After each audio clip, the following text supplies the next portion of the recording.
കഴിയുമ്പോൾ അന്വേഷണം തൃപ്തികരമല്ല എന്നതിലേക്ക് സിദ്ധാർത്ഥിന്റെ അച്ഛൻ എത്തിയിരിക്കുകയാണ്. അദ്ദേഹത്തിലേക്ക് തിരിച്ചെത്താം. ശ്രീ ജയപ്രകാശ്, ഇവിടെ അന്വേഷണം തൃപ്തികരമല്ല. അപ്പോൾ പല കാരണങ്ങളുണ്ടാവും. താങ്കളെ സംബന്ധിച്ച് മകന്റെ വിഷയമാണ്. എത്രത്തോളം രാഷ്ട്രീയ ഇടപെടലുകൾ ഇതിൽ നടക്കുന്നുണ്ട് എന്നുള്ളതിനെ കുറിച്ച് താങ്കൾക്ക് കൃത്യമായ ബോധ്യമുണ്ടാവും എന്താണ് നടക്കുന്നത് എന്നൊക്കെയുള്ളത്. അത് പലരും തെരഞ്ഞെടുപ്പ് അടുപ്പിച്ച് ഉള്ള സംഭവമായതുകൊണ്ട്, ഇല്ലെങ്കിൽ തെരഞ്ഞെടുപ്പ് വരാനിരിക്കുന്നത് കൊണ്ടാണ് ഇത്തരത്തിലൊരു രാഷ്ട്രീയമായിട്ട് ഇതിനെ ഉപയോഗിക്കുന്നത് എന്ന തരത്തിലുള്ള ആരോപണങ്ങളുണ്ട്. താങ്കൾ എങ്ങനെയാണ് അതിനോട് പ്രതികരിക്കുന്നത്? ഇല്ല, അതിൽ എനിക്ക് അതിനോട് താല്പര്യമില്ല. രാഷ്ട്രീയമായിട്ട് ഉപയോഗിക്കുന്നുണ്ടോ എന്ന് എനിക്കറിയില്ല. ചിലപ്പം അവർക്കറിയാമായിരിക്കും, എനിക്ക് തോന്നുന്നില്ല. അത് എന്റെ മകന് വേണ്ടിയിട്ട് എല്ലാവരും, പല രാഷ്ട്രീയക്കാരും ഇവിടെ നിൽക്കുന്നുണ്ട്. എല്ലാവരും രാഷ്ട്രീയം നോക്കാതെ, ജാതിയോ മതമോ ഒന്നും നോക്കാതെ എന്റെ കൂടെ നിൽക്കുന്നുണ്ട് എല്ലാ കാര്യത്തിലും. ഏത് സമയത്തും അവർ വരുന്നുണ്ട്. അത് രാഷ്ട്രീയ ലക്ഷ്യം എന്ന് എനിക്ക് തോന്നുന്നില്ല. എല്ലാവർക്കും പറയാം ചിലപ്പോൾ രാഷ്ട്രീയ ലക്ഷ്യം കാണുമെന്ന്. എല്ലാവരും എല്ലാ ജാതിയിലുള്ള, എല്ലാ മതത്തിലുള്ളവരും, എല്ലാ പാർട്ടികളിലുള്ളവരും എന്റെ കൂടെ നിൽക്കുന്നുണ്ട്. എല്ലാ പാർട്ടിയും പറയുമ്പോൾ ചിലവർ കൂടെ ഇല്ല. അതൊക്കെ ഞാൻ ആർക്കും പറയുന്നില്ല. ബാക്കി എല്ലാവരും എന്റെ കൂടെ ഉണ്ട്. അപ്പൊ ഈ ഒരു ലക്ഷ്യത്തോടു കൂടിയാണ് നിൽക്കുന്നു.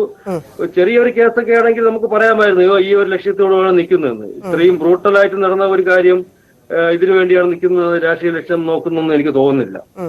ആ രീതിയിലോട്ട് പോകുന്നു എനിക്ക് തോന്നുന്നില്ല. കാര്യം എന്ന് പറഞ്ഞാൽ അവർക്ക് എല്ലാവർക്കും അവരുടെ കുടുംബത്തിൽ നടന്ന ഒരു കാര്യം എന്നുള്ള രീതിയിലാണ് ഇതുവരെയ്ക്ക് എന്നോട് സഹകരിക്കുന്നത്. അതുകൊണ്ട് തന്നെയാണ് അവർ പറഞ്ഞത് ഈ സെക്ഷൻ ഒന്നും ശരിയല്ല. എല്ലാവരും പറയുന്നു ഈ സെക്ഷൻ ഇട്ട് കഴിഞ്ഞാൽ പ്രതികളെല്ലാം ധൈര്യമായി സുഖമായിട്ട് പുറത്തു പോകും. വെറും എന്തോ ലൂപ്പ് സെക്ഷൻ വിട്ടിട്ട് നമ്മൾ ആദ്യമേ ആവശ്യപ്പെടുന്നു 302 കൊലപാതക കുറ്റത്തിലോട്ട് ഇടറ എന്നാലും മുമ്പോട്ട് പോകാൻ പറ്റുള്ളൂ. 302 എന്തുകൊണ്ട് ഇടുന്നില്ല അവര്? ഉദ്ദേശശുദ്ധിയുണ്ട്, ഉദ്ദേശമുണ്ടായില്ലേ? അതിലെന്ത് ഇടപെടൽ നടക്കുന്നു എന്നാണ് താങ്കൾ കരുതുന്നത്? അപ്പം നമുക്കറിയാം, തുടക്കത്തിലെ തന്നെ എല്ലാ രാഷ്ട്രീയ പാർട്ടി നേതാക്കളും താങ്കളെ വന്ന് കാണുകയും വീട്ടിലെത്തുകയും കുടുംബത്തോട് സംസാരിക്കുകയും ഒക്കെ ചെയ്തതാണ്. അപ്പൊ ഇവരൊക്കെ നൽകുന്ന ഒരു ഉറപ്പുണ്ട് നീതി എന്നുള്ളത്. അതിൽ നിന്ന് ഒരുപാട് അകലെയാണ് ഇപ്പോഴും കേസ് നിൽക്കുന്നത് എന്നതാണ് യാഥാർത്ഥ്യം എന്ന് താങ്കൾ പറയുന്നതിലൂടെ മനസ്സിലാക്കുന്നു. അപ്പം എന്തുറപ്പാണ് ഇവർ തന്നതിലൊക്കെ ഉള്ളത്? ഈ പറയുന്ന ആളുകളിൽ ആരാണ് ഇടപെടൽ നടത്താത്തത് കേസുമായി മുന്നോട്ട് പോകാൻ? അത് അങ്ങനെ പറഞ്ഞു കഴിഞ്ഞാൽ ഓക്കെ, എന്നോട് വീട്ടിൽ വന്ന് പറഞ്ഞ, എനിക്ക് വീട്ടിൽ വന്ന് ഉറപ്പ് പറഞ്ഞ ഒരുപാട് പാർട്ടിക്കാരുണ്ട്. ഞാനിപ്പോ പ്രത്യേകിച്ച് ഒരു പാർട്ടിയെ ഇവർ വന്നില്ല എന്ന് ഞാൻ പറയുന്നില്ല. ചിലപ്പോൾ ഇത് കേട്ടുകൊണ്ടിരിക്കുന്ന എല്ലാവർക്കും അറിയായിരിക്കും ആരാണ് വരാത്തതെന്നല്ല, ആരാണ് ഇടപെടാത്തതെന്ന്. വന്നില്ല എന്ന് ഞാൻ പറയുന്നില്ല, അവർ വരുന്നുണ്ട്, എല്ലാവരും വരുന്നുണ്ട്. പക്ഷെ വന്നിട്ടുള്ള ബാക്കി കക്ഷികളെല്ലാവരും നല്ല രീതിയിൽ അവർ, ഇപ്പം ഞാൻ സമരം ചെയ്യുന്നു എന്ന് പറഞ്ഞാൽ സമരത്തിലോട്ട് അങ്ങനെ തള്ളിവിടുന്നതല്ല, ഞാൻ പ്രോത്സാഹിപ്പിക്കുന്നതല്ല. എന്നാൽ പോലും അവർ ഇതിന് എന്റെ മകന് നീതിക്ക് വേണ്ടിയിട്ട് അവര് പ്രകടനം നടത്തുന്നു, അവര് സത്യാഗ്രഹം ചെയ്യുന്നു, എല്ലാം ചെയ്യുന്നുണ്ട്. ഈ എന്നോട് ബാക്കി പാർട്ടിയെ പറഞ്ഞ് ഉദ്ദേശിക്കുന്നില്ല. എനിക്ക് ആ പാർട്ടിപരമായിട്ട് പോകുന്നത് എനിക്ക് താല്പര്യമില്ല. അതുകൊണ്ടാണ് പറഞ്ഞത്. ശരി, ഇതിൽ എനിക്ക് തുടക്കം മുതലേ തോന്നിയിട്ടുള്ള ഒരു കാര്യം പറയട്ടെ. അതായത് ഇതിലിപ്പം ഈ സിദ്ധാർത്ഥന്റെ ബാച്ചിൽ ഉൾപ്പെടെയുള്ള ആളുകൾക്ക് പങ്കുണ്ട് അന്ന് അവിടെ നടന്ന ക്രൂരതയ്ക്ക് എന്ന് അറിയുമ്പോഴും നമുക്കറിയാം, ഓരോ സംഭവങ്ങൾ, പ്രത്യേകിച്ച് ഇത്തരത്തിലുള്ള കാര്യങ്ങൾ നടക്കുമ്പോൾ മൊബൈൽ ഫോൺ ഉപയോഗിക്കുന്നവരാണ്, ഇല്ലെങ്കിൽ ക്യാമറ ഓൺ ചെയ്യുന്നവരാണ് നമ്മളെല്ലാവരും. അവിടെ നിന്ന് ഒരു വീഡിയോയോ ഒരു ഫോട്ടോയോ പോലും പുറത്തു വരാത്ത രീതിയിൽ എന്ത് ഭയന്നായിരിക്കും അത്രയധികം വിദ്യാർത്ഥികൾ, ഇപ്പോൾ ഹോസ്റ്റലിലുള്ളവരാണെങ്കിലും ഇല്ലെങ്കിൽ ഇത് കണ്ടുകൊണ്ട് നിന്നവരാണെങ്കിലും ഒരു തെളിവ് പോലും അത്തരത്തിൽ ലഭിച്ചതായിട്ട് താങ്കൾക്ക് അറിയാമോ? എന്തുകൊണ്ട് അത് പുറത്തു വന്നില്ല? അത്രയധികം ഭയക്കുന്നുണ്ടോ ഡീൻ ഉൾപ്പെടെയുള്ള അധ്യാപകരെ അവിടെ വിദ്യാർത്ഥികൾ? ഇതിനുള്ള ഒരു സംശയം. കാര്യം എന്ന് പറഞ്ഞാൽ എല്ലാവരുടെയും കയ്യിൽ ഇതിന്റെ തെളിവുണ്ട്. ഞങ്ങൾക്ക് കിട്ടിയ, എല്ലാവരും എന്ന് പറയുന്നില്ല, കുറെ പേരുടെ കയ്യിലെങ്കിലും ഇതിന്റെ തെളിവ്. ഞങ്ങൾ ആദ്യം പോലീസ് അന്വേഷണം തുടങ്ങുന്നതിന് മുമ്പേ നമ്മൾ പറഞ്ഞതാണ് ഇന്ന സംഭവം ഉണ്ടായി, അവനെ പാറപ്പുറത്ത് കൊണ്ടുപോയി അവിടെ അത് ചെയ്തു, ഇവിടെ വെച്ചിട്ട് അവൻ ഇതിനടിച്ചു, അവിടെ ബെൽറ്റിനടിച്ചു. ഈ കാര്യങ്ങളെല്ലാം നമ്മൾ ആദ്യത്തെ മൊഴി കൊടുത്തു പോലീസ് അന്വേഷണം തുടങ്ങുന്നതിന് മുമ്പേ.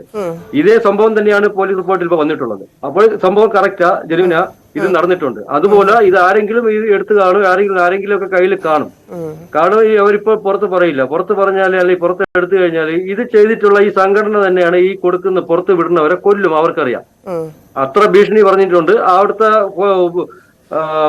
കോളേജ് അധികാരികളും പറഞ്ഞിട്ടുണ്ട്, ഇവിടെ നടന്ന സംഭവം പുറത്ത് പറയരുത്, പറഞ്ഞു കഴിഞ്ഞാൽ നിങ്ങൾ കോളേജിൽ നിന്ന് ഭാവിക്ക് ദോഷം ചെയ്യും. അവർക്ക് ഭാവിക്ക് ദോഷം മാത്രമല്ല, അവരുടെ ജീവന് തന്നെ പ്രശ്നം ഉണ്ടാവും.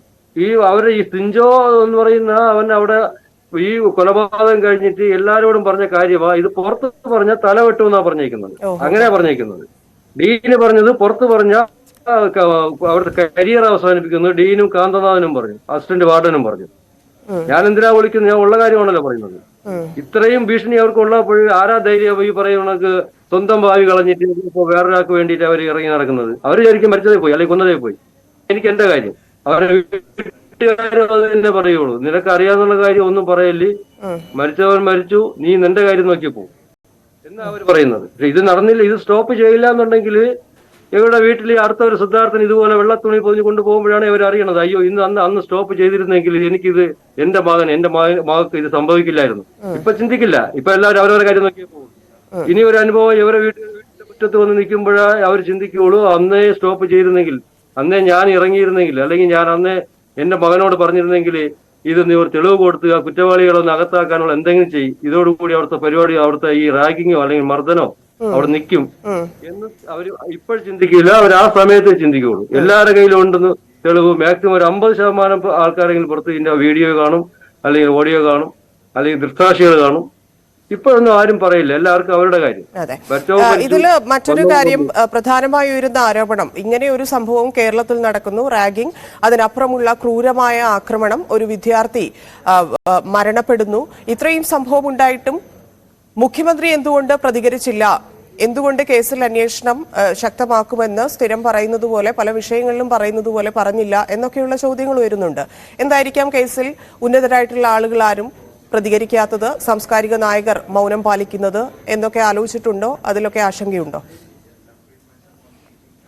അത്രയ്ക്കായി അതിനെക്കുറിച്ച് ഈ സാംസ്കാരിക നായകന്മാർക്ക് വലിയ ജോലിയെ കുറിച്ച് എനിക്ക് വലുതായിട്ട് അറിയില്ല. ഞാൻ അതേക്കുറിച്ച് പ്രതികരിക്കുന്നില്ല. അവർക്കിതൊന്നും വലിയ വാർത്ത ആയിരിക്കില്ല. അവർക്ക് വേറെ ന്യൂസ് കിട്ടിക്കഴിഞ്ഞാൽ അവർ അതിന്റെ പുറകെ പോകും. ഈ സാംസ്കാരിക നായകരെ കുറിച്ച് എനിക്ക് വലിയ അഭിപ്രായവുമില്ല. അവർക്ക് അവരുടെ കാര്യം നോക്കി പോകുക, അവർക്ക് ഇഷ്ടമുള്ള വിഷയം അവരെ എടുക്കുകയുള്ളൂ. അവർക്കല്ലല്ലോ നഷ്ടം എനിക്കാണല്ലോ. ഉന്നതങ്ങളിലുള്ളവർ പ്രതികരിക്കണോ പ്രതികരിക്കേണ്ട അവരുടെ താല്പര്യം. അവർ പ്രതികരിക്കണേ പ്രതികരിച്ചോട്ടെ, ഇല്ലെങ്കിൽ വേണ്ട.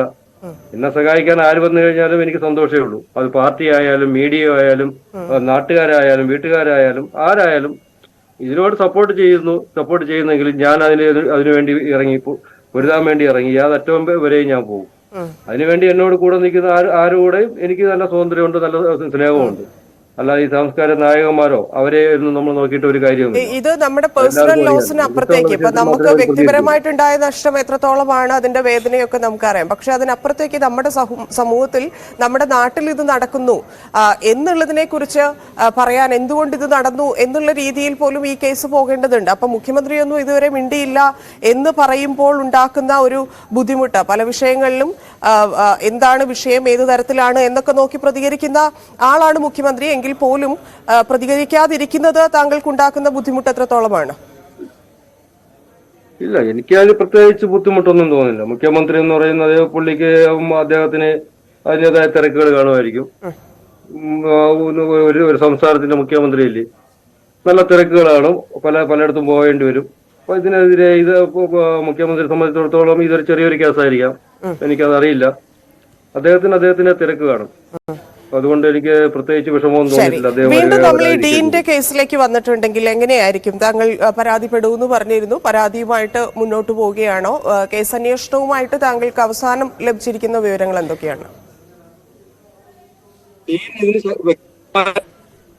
എന്തുകൊണ്ട് ഡീനിനെ സസ്പെൻഡ് ചെയ്യുന്നില്ല? ഡീനിനെ കാന്തനാഥനെ എന്തുകൊണ്ട് ഇവർക്ക് സസ്പെൻഡ് ചെയ്ത് കൊലക്കുറ്റത്തിന് കേസെടുക്കുന്നില്ല? അതല്ലേ ഞാൻ ചോദിക്കുന്നുള്ളൂ. ഡീനിന് ഇപ്പൊ കൊലക്കുറ്റത്തിന് കേസെടുക്കാമല്ലോ. 3 ദിവസം റാഗിങ്ങും അവിടുത്തെ പരിസരങ്ങളിലും റൂമിലും എല്ലാ സ്ഥലത്തും കൊണ്ടുപോയി അവനെ പീഡിപ്പിച്ച് റൂമിനകത്തോട്ട് കൊന്ന് കെട്ടി തൂക്കിയതല്ലേ? അതല്ലേ ഡീന് വന്ന് അഴിച്ചിറക്കിയത്? അപ്പൊ ഇതെല്ലാം കഴിഞ്ഞിട്ട് ഇവർക്ക് ഡീനിൽ പങ്കില്ല എന്ന് പറഞ്ഞു കഴിഞ്ഞാല് അതെങ്ങനെ സമ്മതിക്കും? അത് ഒരിക്കലും സമ്മതിക്കാൻ പറ്റില്ല. കാര്യം പറഞ്ഞാൽ ഡീനിന് വ്യക്തമായി പങ്കുണ്ട്. ഡീനും കൂടെ നിന്ന് അഴിച്ചിറക്കി ഒരു ഡെഡ് ബോഡി അഴിച്ചിറക്കാനായിട്ട് ഡീൻ എന്താ ആരാച്ചാരല്ലോ? ഡീനിന് അവിടുത്തെ ജോലി ആരാച്ചാര ജോലിയാണോ? അല്ലല്ലോ. അവിടെ നിറഞ്ഞിട്ടുണ്ടെങ്കിൽ ഡീന് പോലീസിൽ അറിയിച്ചിട്ട് വേണം ബാക്കി നടപടികൾ ചെയ്യാൻ. അല്ല ഡെഡ് ബോഡി ഇറക്കിയിട്ട് അവിടെയുള്ള ആൾക്കാരെ ഭീഷണിപ്പെടുത്തി അതാരാ ഈ കൊന്ന ക്രിമിനലുകളുടെ കൂടിയായിട്ട് ഡീൻ അഴിച്ചിറക്കുന്നത്, ഡീനും കാന്തനാഥനും കൂടെ ചെയ്യുന്ന അഴിച്ചിറക്കുന്നത്. എന്നിട്ട് ഹോസ്പിറ്റലിൽ കൊണ്ടുപോകുക. 4-12 മണിക്ക് 1 മണിക്കോ മരിച്ച ശരീരം ഒരാളിൻ്റെതാ. ആ 12 മണിക്ക് കൊന്നിട്ട് പോലീസ് അറിയുന്നത് 5 മണിക്കാണ്. ഇത്രയും സമയം അവരെന്ത് ചെയ്യായിരുന്നു? ഇത്രയും സമയം അവർ തെളിവ് നശിപ്പിക്കുകയായിരുന്നു. അത്തരത്തിലുള്ള കാര്യങ്ങൾ കൂടി പോലീസിന്റെ അന്വേഷണ പരിധിയിലുണ്ട് എന്ന് നമുക്ക് വിശ്വസിക്കാം. കൃത്യമായ ആർക്കൊക്കെ പങ്കുണ്ട് അവരിലേക്കൊക്കെ ഇതെത്തും എന്നും പ്രതീക്ഷിക്കാം. നന്ദി ശ്രീ ജയപ്രകാശ് ഞങ്ങളോട് സംസാരിച്ചത്. സിദ്ധാർത്ഥന്റെ അച്ഛനാണ്, കേസുമായി മുന്നോട്ട് പോകുന്നു. CBI അന്വേഷണത്തിന്റെ കാര്യത്തിൽ പ്രതിപക്ഷം അവരുടെ അറിവിൽ നിന്നായിരിക്കും പ്രതിപക്ഷം CBI അന്വേഷണം ആവശ്യപ്പെടുന്നത്. അതാണ് ശരി എന്ന് പറയുന്നു. മുഖ്യമന്ത്രി പ്രതികരിക്കാത്തതിലുള്ള അദ്ദേഹത്തിന്റെ വിഷമവും അദ്ദേഹം സൂചിപ്പിക്കുകയുണ്ടായി. ഇപ്പോൾ നടക്കുന്ന അന്വേഷണത്തിൽ തൃപ്തിയില്ല എന്ന് തന്നെയാണ് സിദ്ധാർത്ഥന്റെ അച്ഛൻ പറഞ്ഞത്. അന്വേഷണം കൃത്യമായിട്ടാണോ പോകുന്നത് എന്ന കാര്യത്തിൽ സംശയമുണ്ടെന്നും അദ്ദേഹം പറയുന്നു. ഡീനെതിരായിട്ടുള്ള പരാതിയുമായി മുന്നോട്ട് പോകും. ഇത്രയധികം തെളിവുകൾ ഉണ്ടായിട്ടും എന്തുകൊണ്ട് ഡീനെതിരെ കേസെടുക്കുന്നില്ല, സ്വമേധയാ കേസെടുക്കുമോ എന്ന് നോക്കുകയായിരുന്നു കഴിഞ്ഞ ദിവസങ്ങളിൽ. പക്ഷേ അതില്ല. അതുകൊണ്ട് തന്നെ പരാതിപ്പെടാനാണ് ഉദ്ദേശിച്ചിരിക്കുന്നത് എന്നുമാണ് സിദ്ധാർത്ഥന്റെ അച്ഛൻ ന്യൂസ് 18നോട് പ്രതികരിച്ചിരിക്കുന്നത്. അന്വേഷണത്തിലെ തൃപ്തിയെക്കുറിച്ച് പറഞ്ഞു. നേരത്തെ ഒരുപാട് പേർ വന്ന് സപ്പോർട്ട് ഉണ്ടായിരുന്നു. പക്ഷേ തുടക്കത്തിൽ ഉണ്ടായിരുന്നതല്ല ഇപ്പോൾ നടക്കുന്നത്. രാഷ്ട്രീയമായിട്ടുള്ള ഇടപെടലുകളുണ്ട്. പലരും വിഷയത്തിൽ കൂടെ നിൽക്കുന്നില്ല, ചില പാർട്ടിക്കാരൊന്നും ഇതിൽ സഹകരിക്കുന്നില്ല എന്നും സിദ്ധാർത്ഥന്റെ അച്ഛൻ ന്യൂസ് 18നോട് പ്രതികരിച്ചു. അദ്ദേഹത്തിന്